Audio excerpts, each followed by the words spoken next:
Thank you for coming. I wish to speak with you both in a place where privacy was assured. We quite understand. What was it that you wished to discuss?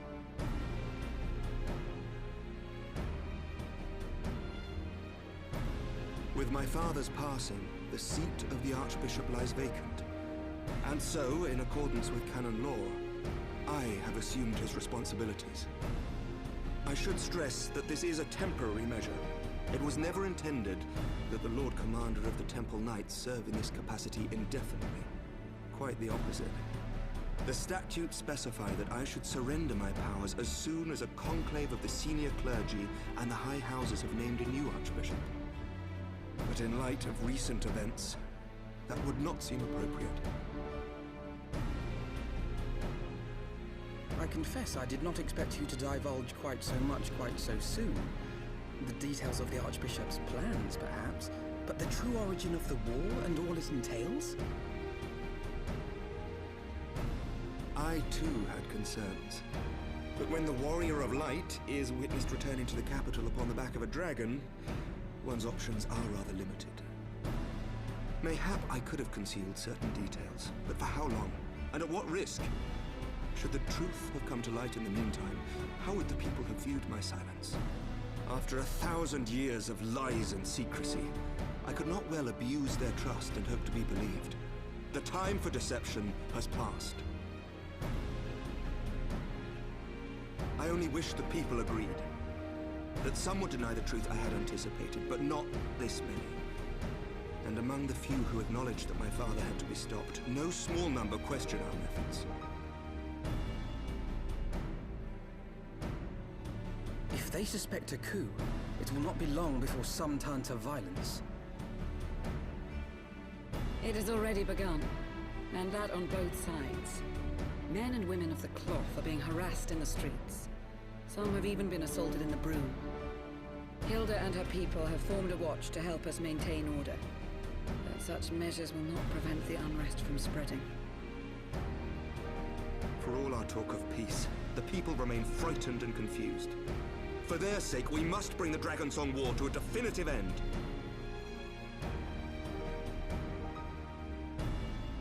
And we should be glad to help you, Sir Emmerich. But what precisely would you have us do?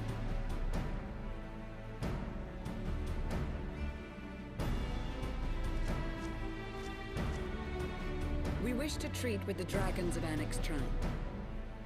To that end, I would trouble you for an escort and an introduction.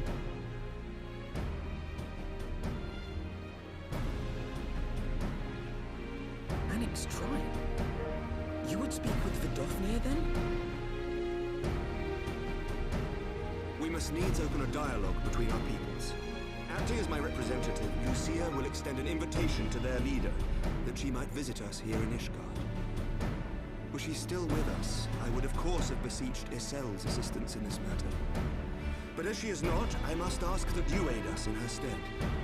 Will you do us this favor?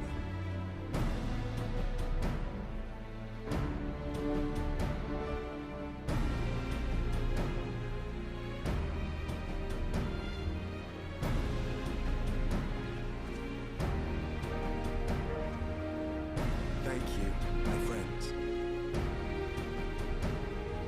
Lucia, I leave the rest to you.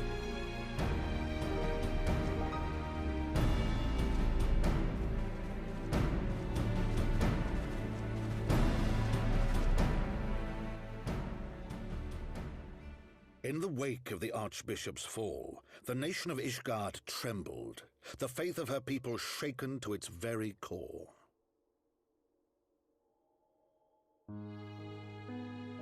For 1,000 years had they fought and died, certain of the justice of their cause, only to be told that their holy war was born of the sins of their forefathers. What then for those brave men and women, thus stripped of their righteousness but to despair, to deny the truth and decry its speakers?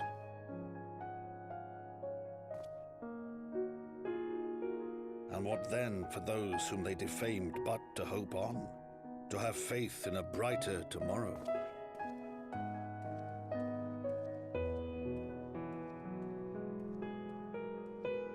tomorrow in which man and dragon might live together in harmony, then as distant as the very stars in the heavens.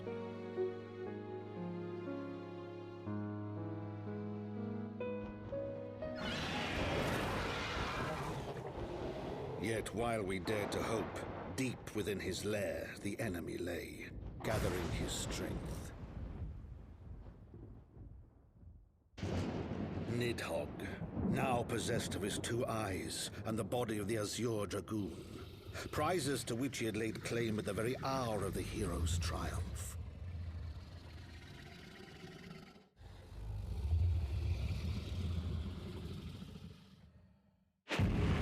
As desperately as we sought the solace of peace, the great worm craved the misery of war.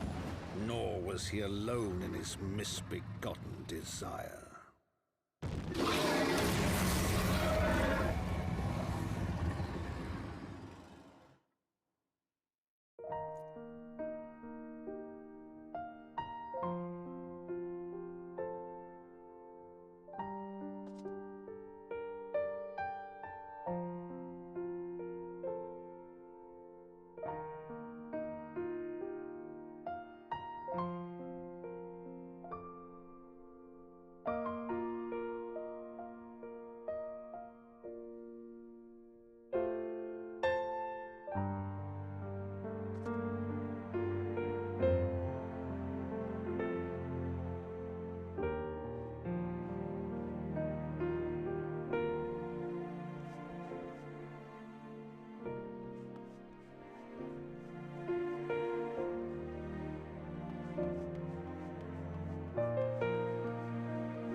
terribly, terribly sorry to have kept you all waiting. You need not apologize. We arrived but a moment ago ourselves.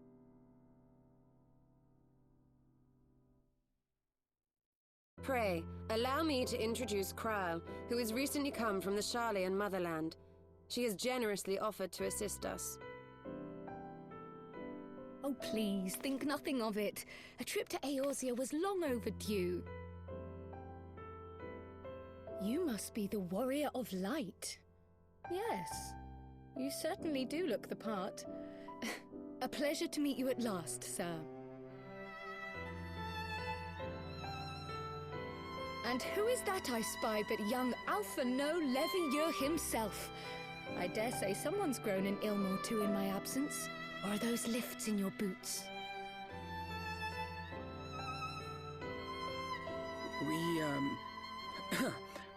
Miss Kryle and I met at the Studium years ago. I shall forever be indebted to her for her sage guidance. It was no small task keeping him out of trouble, believe you me. The youngest ever to enter the Studium, him and his sister, 11-year-old prodigies. Suffice it to say, social graces were not among his list of talents. Striding up to his seniors on his first day, head held high. What was it he said again? Thank you, Kryle.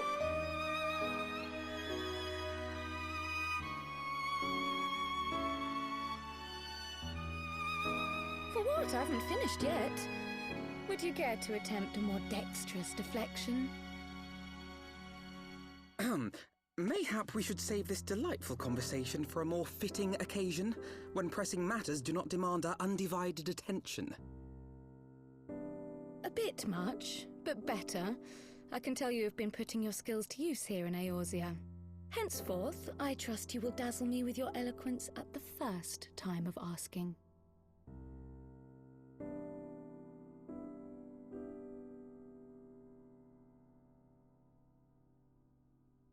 Right, on to more pressing matters. Finding Minfilia and the other missing scions. I gather you have new information to share with us. A new approach, actually. Tataru recounted the tale of your escape, and it gave me an idea. Simply put, assuming Thancred left some manner of trail when you whisked him away, as is almost always the case with teleportation magics, I am confident I can find and follow it. Then what are you waiting for? The wherewithal to do it. The fact is, my abilities aren't quite up to the task. Not in themselves, anyway. If I had Master Matoya's crystal eye, on the other hand... Then let us all call on her forthwith. I think it best you explain your plan to her in person.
Is that trouble I smell? Or did you forget to wipe your boots on the way in? Forgive us, Master Matoya. We will be sure to wipe them on the way out. And may I say how glad I am that age has not yet deprived you of your senses. Ever so quick-witted, aren't we? To the detriment of your manners. Well, out with it then. What do you want? Pray, allow me to introduce myself, Master Matoya. I am Cryle, of the students of Baldessian. I hope you will excuse our unannounced visit. Baldessian, you say? Ah, yes. The old coot set up shop on the Isle of Val, didn't he? Regrettably, our Order's headquarters and the Isle itself were obliterated by a magic of immense power. I have the blessing of light to thank for my own preservation. Cryle, you too possess the Echo. Well, yes, of course I do. Our Order is devoted to uncovering the mysteries of Hydaelyn and interpreting her will, particularly through the study of her gift to us. It was in the course of these studies that I met and subsequently befriended Minfilia. She and I have rather a lot in common. I had no idea. You weren't supposed to. Not that I wanted to deceive you, you understand, but precautions had to be taken. Yes, that's all well and good, but you still haven't told me why you're here. The students of Baldessian are gone, and there is naught I can do to change that. But the signs of the Seventh Dawn can yet be restored, and my dear friend found. You have in your possession an ancient crystal of light, one you call your crystal eye. I believe I can use it to focus my abilities and locate one of the missing scions. And there I was, thinking you might want to make use of my years of experience. Oh, wait here.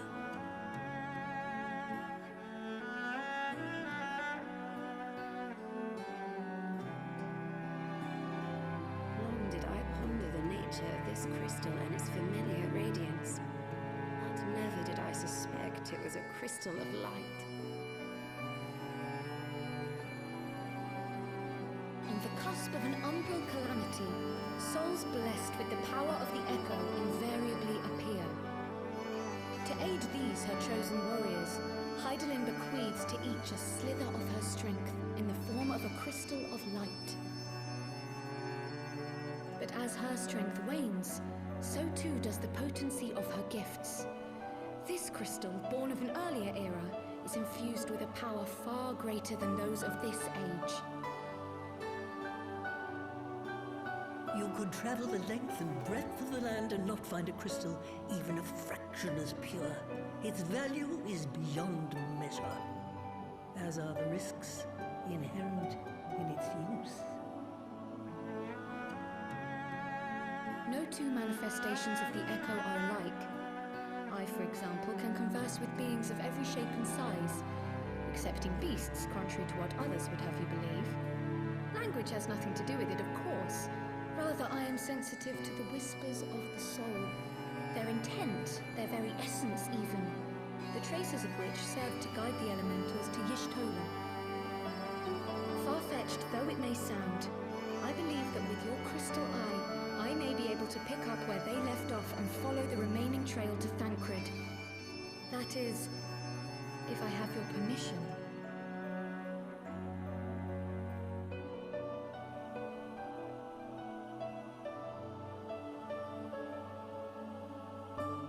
Well, the poor sod's not going to find himself.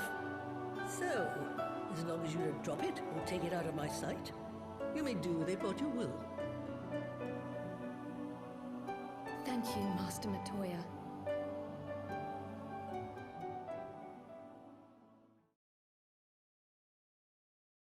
Then let us begin.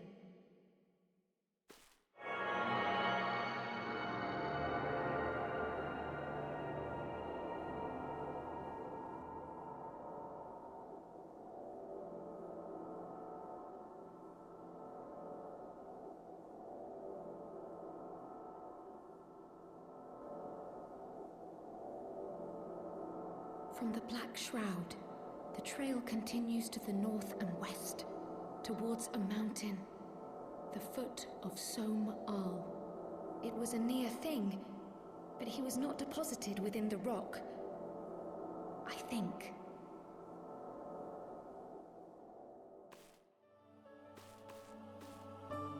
The hunters of Tailfeather know those lands well. I say we begin our search there.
Thancred! It could be Thancred! We must hurry!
This day, we reclaim the reins of history. This day, we rid ourselves of the Ascians forever! Fools playing at heroes, all of you. Is this how you believe you can save your world? We can and we will, Ascian. You shall see. Or perhaps you will not!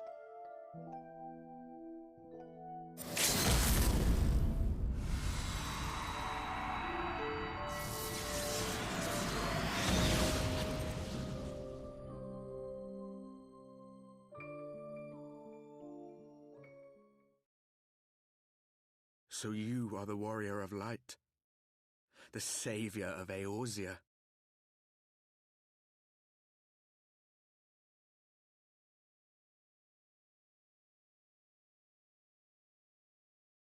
It's a wonder you didn't come sooner, what with the primal and all. Lost a step, have we? Have care. The ether moves strangely around him. It would seem we share a common enemy. Mayhap you would tell us who you are.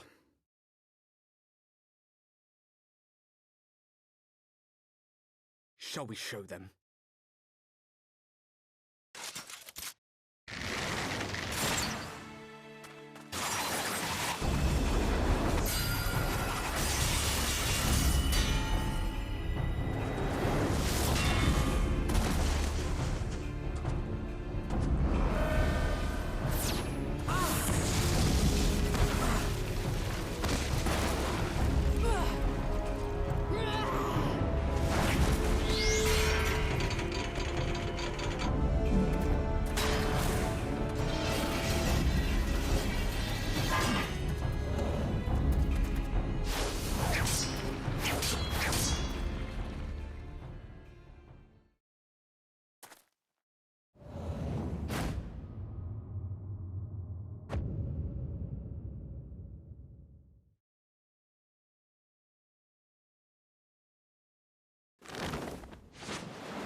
Not very sporting of you to interrupt.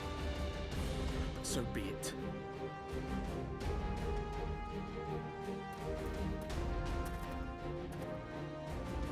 Mark well our faces, warrior of light.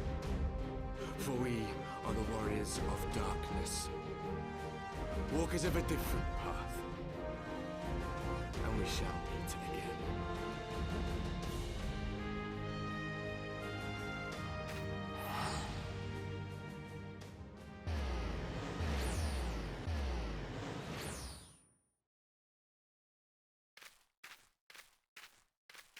Warriors of Darkness?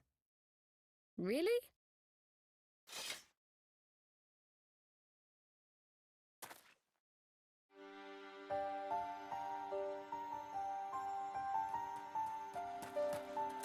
Thancred!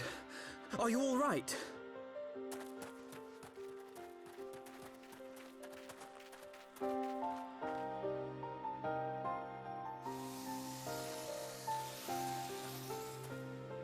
Pleasantries can wait. I'd rather not be here when the Nath arrive. Agreed?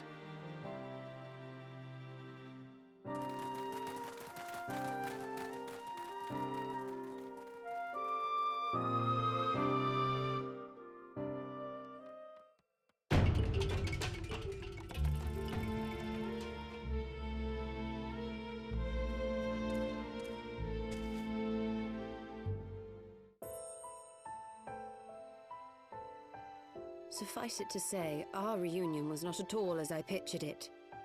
Waiting until the last instant to join the fray. 'Tis plain you have not lost your appetite for the dramatic. My appetite for the dramatic? Have you forgotten the circumstances of our parting? The heroic last stand, the tunnels filling with light, and then... had I known you intended to use forbidden magics to deliver me to some god's forsaken wilderness, I would have thanked you in advance. Thancred.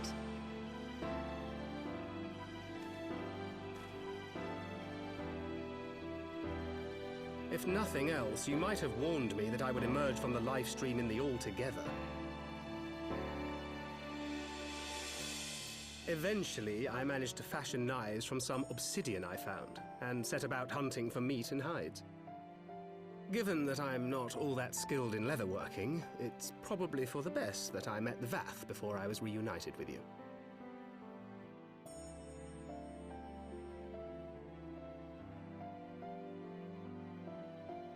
So you were the fleshling clothed in skins of whom the storyteller spoke? A description which fit me as ill as the skins themselves. Happily, I was able to trade with the Vath for garments better becoming a man of refinement. From them, I learned of Ravana, and of the great warrior who had once laid him low.